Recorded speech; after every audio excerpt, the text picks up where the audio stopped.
Shadows in the wreckage, the silence after battle was always worse than the chaos itself. Medical Officer Torin Vex moved through the twisted metal carcasses of what had been the Nivalian fleet, his scanner detecting faint life signs beneath the debris. 3 years of frontier medicine had hardened him to the aftermath of skirmishes, but never to the waste of life. Command, this is Torin. Eastern Quadrant shows minimal survivors. Continuing sweep, he reported, voice flat from exhaustion. His dark eyes, once bright with idealism, now scanned the wreckage with practiced detachment. The response crackled through his cums. Copy that. Extraction teams are 30 minutes out. Tag any survivors for priority evac. A faint signal pulsed on his scanner, drawing him toward what remained of a small transport vessel. The hull had been sheared open, exposing the interior to the harsh atmosphere of Dreas 4. Most systems would have failed immediately upon impact life support, navigation, everything that mattered. The signal grew stronger. Someone was alive in there. Torin squeezed through the twisted metal, careful not to disturb the precarious balance of the wreckage. In the dim emergency lighting, he spotted a form huddled beneath a thermal blanket, trembling visibly even from meters away. "I'm a medical officer," he called out softly. "I'm here to help." The blanket shifted, revealing glimpses of purple skin. Not human. The figure beneath let out a pained whimper that transcended species barriers. Pure agony. "Please," came a feminine voice, barely audible. "Let me die." Torin knelt beside her, setting down his field kit. "I'm Torin Vex. What's your name?" "Lyra," she whispered, her violet eyes clouded with pain. "Lyra Ilari." As he gently pulled back the blanket, his trained eyes assessed the damage. Multiple fractures, internal bleeding, tissue damage beyond what most species could survive. Her purple skin was marred with bruises that appeared almost black. By all medical standards, she should already be dead. "Lyra, I need to scan you properly. This might hurt, but it will help me treat you." "No use," she managed between labored breaths. "Too broken.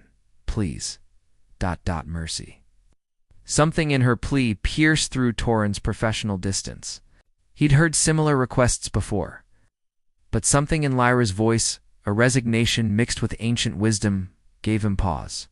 His scanner hummed as it passed over her body, confirming his visual assessment. But as it moved across her chest, the reading spiked impossibly. Torin frowned, adjusting the settings before trying again. "What is this?" he murmured. With careful movements, he folded the blanket lower, revealing a soft glow emanating from beneath the torn fabric of her clothing.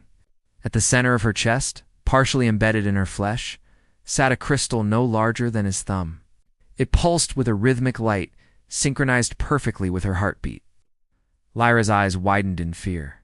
"No one can know," she whispered urgently, trying to cover it again despite her injuries. "They'll kill for it. They'll destroy worlds for it." Torin's mind raced. The crystal wasn't just an ornament, it was somehow keeping her alive, interfacing with her biological systems. In 15 years of xenomedicine, he'd never seen anything like it. "I won't tell anyone," he promised, helping her conceal it again. "But I need to understand what it is if I'm going to help you." Their eyes met, hers filled with centuries of secrets. "It's me," she said simply. "And if they find it, everything ends." The extraction team's engines roared in the distance. Tyrone made a split-second decision that would change everything. "Trust me," he said, lifting her broken body as gently as possible. "I'm getting you out of here. Not as a patient, as a ghost. No records, no reports," as he carried her through the shadows of destruction. The crystal's glow pulsed between them, warm against his chest, a secret now shared. A connection forged in the quiet aftermath of violence. Light among stars, the medical bay aboard Torin's personal vessel. The Nomad hummed with the soft beeping of monitoring equipment. It had been 3 days since he'd smuggled Lyra off Dreas 4, listing her as deceased in official records. A risky move that could cost him his medical license or worse. "Your cellular regeneration is unprecedented," Torin murmured, studying the scans displayed above Lyra's bed. The fractures that should have taken months to heal were already knitting together. "It's the crystal, isn't it?" Lyra's violet eyes opened slowly. She looked less fragile now, her purple skin regaining its luminescence. "We call it a soul stone," she said, voice stronger than before. "On my world, Ethereum, they form in the sacred pools once every millennium. Few are chosen to carry them." Torian adjusted the nutrient infusion flowing into her arm. His fingers brushed against her skin, warm and soft, despite its alien texture. "And you were chosen?" A sad smile crossed her face. "Not exactly. I was the last guardian standing when the Syndicate attacked. They seek the stones for weapons. Infinite power, corrupted for destruction." Her hand drifted to her chest, where the crystal lay beneath a thin medical gown. "I took it to prevent them from having it. Now it sustains me and I protect it." "That's why you asked me to let you die," Torin realized. "You feared I might be one of them?" Lyra nodded, then winced at the movement. "The stone chose to keep me alive. It sensed your ... compassion." Torin felt unexpectedly seen, not as the battle-hardened medic he'd become, but as the man he'd been before the frontier wars had darkened his outlook. He turned away, uncomfortable with her perception. "We're headed to Kelder Station," he said, changing the subject. "It's remote, minimal Alliance presence. We can lay low while you recover fully. And then what?" Lyra asked softly. The question hung between them. Torin had no answer. His carefully structured life had shattered the moment he'd decided to save her. Now they were both fugitives from the Syndicate, him from his own military. That night, as the Nomad drifted through the outer reaches, Torin found Lyra standing in the ship's small observation dome. Starlight illuminated her slender form, casting violet shadows across the floor. The hospital gown had been replaced with simple clothing he'd synthesized loose-fitting pants and a tunic that accommodated her healing injuries. "You should be resting," he said, though without conviction. "I've rested enough," she replied, not turning from the stars. "On Ethereum, we believe the universe speaks to us through light. Each star has a story." Torin moved beside her, close enough to feel the subtle warmth radiating from her body. "What are they saying now?" The crystal beneath her tunic pulsed gently, visible even through the fabric. "That paths cross for reasons beyond understanding. That even in darkness, connections form." Her hand found his, fingers interlacing naturally. Torin felt something unfamiliar stir within him. Just attraction, but recognition. As though some part of him had been waiting for this moment without knowing it. "The Syndicate will keep hunting you," he said quietly. "Us," she corrected. "They'll hunt us now. The stone knows you. It will leave traces of its energy on you." Her eyes, reflecting starlight, met his. "I'm sorry for bringing this upon you." Torin surprised himself by smiling, his first genuine smile in years. "Don't be. For the first time since I can remember, I'm doing something that matters. Something beyond patching soldiers up to send them back to die." As the Nomad approached Kelder Station, neither spoke of what would come next.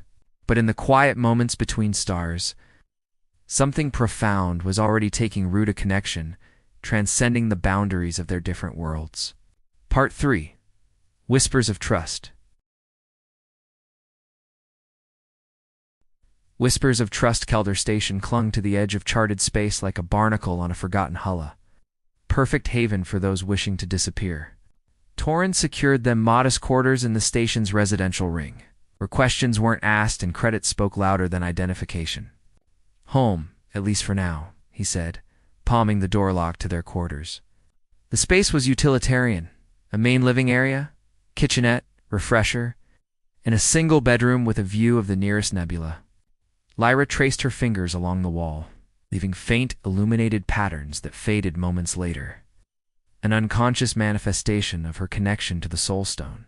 "It's perfect," she whispered, genuine gratitude in her voice. After weeks confined to the Nomad's medical bay, even these simple quarters seemed luxurious. "You'll take the bedroom," Torin said, dropping their meager possessions on a table. "I'll sleep out here." Their eyes met briefly before both looked away. The unspoken tension between them had grown during their journey, neither willing to acknowledge what was developing. Proximity and shared danger had forged something neither had anticipated. Life on Kelder fell into an unexpected rhythm. Torin found work in the station's medical facility, No questions asked about his past, only his skills. Lyra, still healing, but stronger each day, ventured out cautiously, her alien appearance drawing little attention in a place where diverse species mingled freely. In the evenings, they shared meals and stories. Torrance spoke of his homeworld, a small, agricultural moon he'd left to pursue medicine. Lyra described Ithorium's crystal forests and how the elders had taught her to commune with the soul stones from childhood. "Show me," Torrance said one night, after they'd finished a simple dinner. "Show me what the stone can do." Lyra hesitated, then nodded. She sat cross-legged on the floor, gesturing for him to join her. When they faced each other, she took his hands in hers. "Close your eyes," she instructed softly. Torrance complied, feeling slightly foolish until warmth spread from her fingers into his. Behind his closed eyelids, colors bloomed, not just visual impressions, but emotions given form. Joy spiraled in gold, serenity flowed in blues, and deeper still, an emotion he couldn't name pulsed in violet hues. When he opened his eyes, the crystal beneath Lyra's clothing glowed brightly enough to illuminate the dim room. More startling were the tears on her cheeks. "What's wrong?" he asked, reaching to brush them away without thinking. "No one outside my kind has ever shared a soul link," she explained, leaning slightly into his touch. "It's intimate. I didn't expect it to work." His hand remained on her cheek, the moment stretching between them. Torrance felt himself drawn forward as if by gravity itself. Their lips met hesitantly at first, then with growing certainty. The crystal's light intensified, casting their shadows against the wall as a single silhouette. Later, as they lay entwined in the bedroom they now shared, Lyra traced patterns on his chest. "The stone approves of you," she murmured, amused. Torrance caught her hand, pressing a kiss to her palm. "And you? What do you think of this us?" Her expression grew serious. "In my culture, connections like ours are considered fated. The universe bringing together complementary energies." She paused. "But I fear for you, Torrance. The syndicate won't stop." As if summoned by her words, Torrance's communication device chimed with an urgent alert from a contact in station security. A coded message about unusual visitors asking questions about a purple-skinned woman and a human medic. "They've found us," he said, the peaceful moment shattered. Lyra's eyes hardened with resolve. "Then it's time you learned what the Soul Stone and I can truly do." Together, the crystal pulsed between them, its light no longer gentle, but fierce a power awakening as the hunters closed in. Shattered Refuge Torrance hastily packed their essential belongings, while Lyra stood at the viewport, her posture tense as she gazed at the docking bays below. 3 unmarked vessels had arrived within hours of each other, 2 coordinated to be coincidence. "Syndicate operatives," she confirmed quietly. "They've modified their energy signatures, but the Soul Stone recognizes their weapons." Torrance slipped his medical kit into a shoulder bag. "How many?" "At least 12 that I can sense." The crystal beneath her clothing pulsed with agitated light.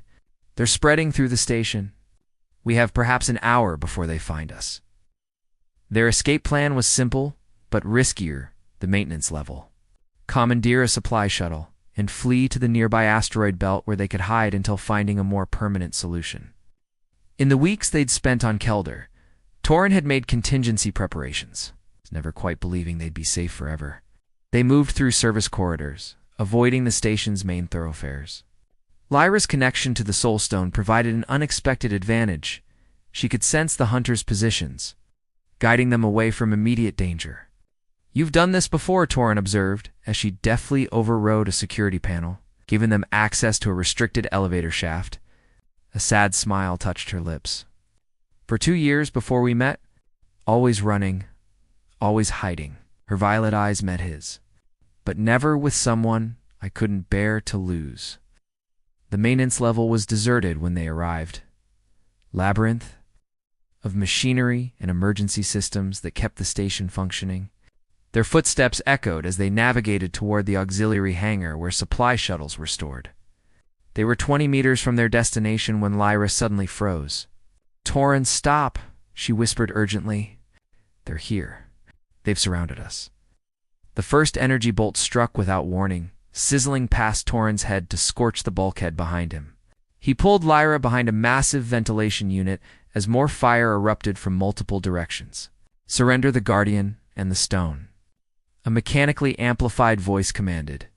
"The human can live if he complies." Torin reached for the blaster he'd acquired on the black market, woefully inadequate against professional mercenaries. But better than nothing. Lyra caught his wrist. Her expression transformed. "No," she said, her voice carrying a resonance he'd never heard before. "I'm tired of running." Crystal's glow intensified, visible even through her clothing now. She placed her palm against Torin's chest, over his heart. "Do you trust me?" "With everything," he answered without hesitation. Lyra stepped from their cover, her slender form illuminated by the Soulstone's light. The mercenaries hesitated, weapons trained on her, but momentarily uncertain. "You seek what you cannot comprehend," she addressed them, her voice carrying effortlessly. "The stone is not a weapon to be wielded. It is life itself." The syndicate leader stepped forward, face obscured by a tactical mask. "Philosophical debates don't interest us, Guardian. The stone's energy will power our fleet for a century." "You misunderstand," Lyra said softly. "I'm not surrendering. I'm showing you why you should fear what you hunt." The crystal erupted with brilliant light, its energy flowing outward in pulsing waves. Lyra's purple skin seemed to absorb and amplify the radiance, her body becoming a conduit for the stone's power. The mercenaries' weapon systems failed instantly, circuits overloaded by the energy surge. Torin watched in awe as Lyra manipulated the raw energy, creating a barrier between them and their attackers. The mercenaries retreated, their leader shouting commands that were lost in the hum of power. When the light receded, Lyra swayed on her feet.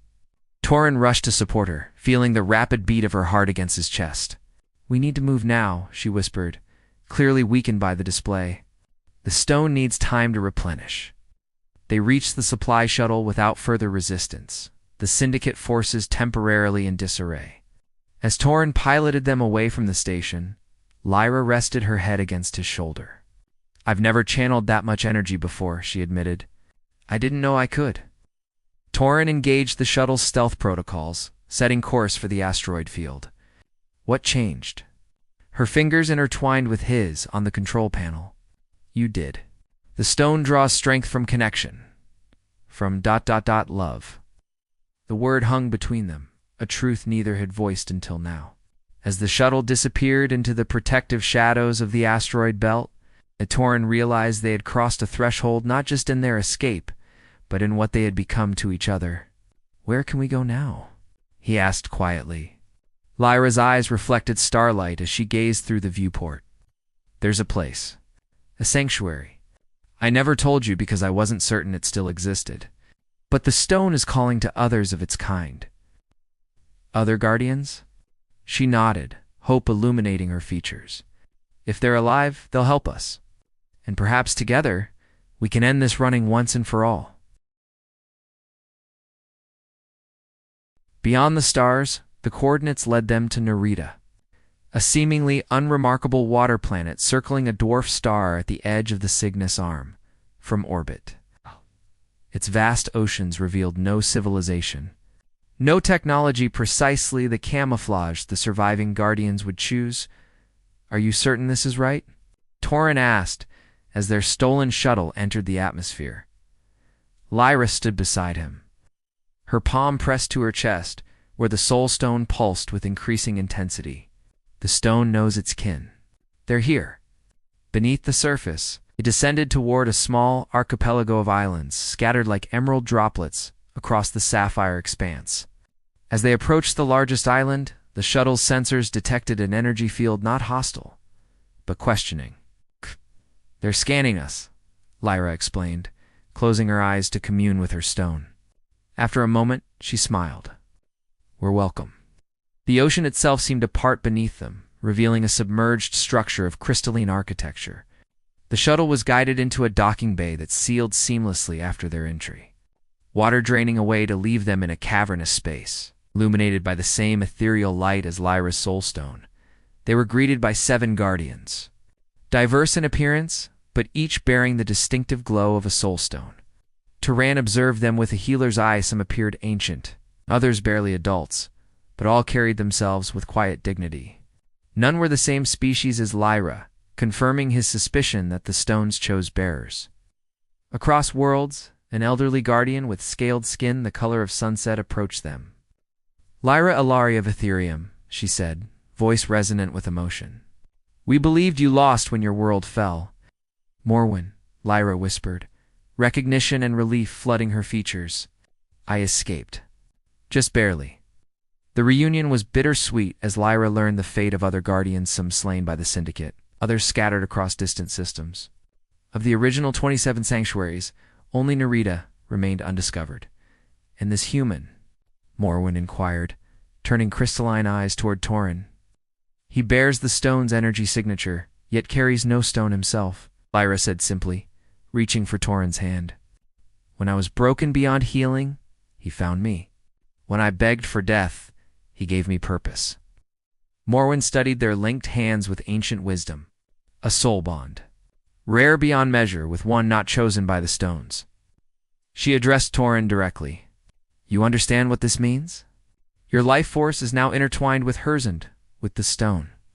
Torin thought of everything he'd left behind: his career, his old identity, the comfortable numbness of his former life.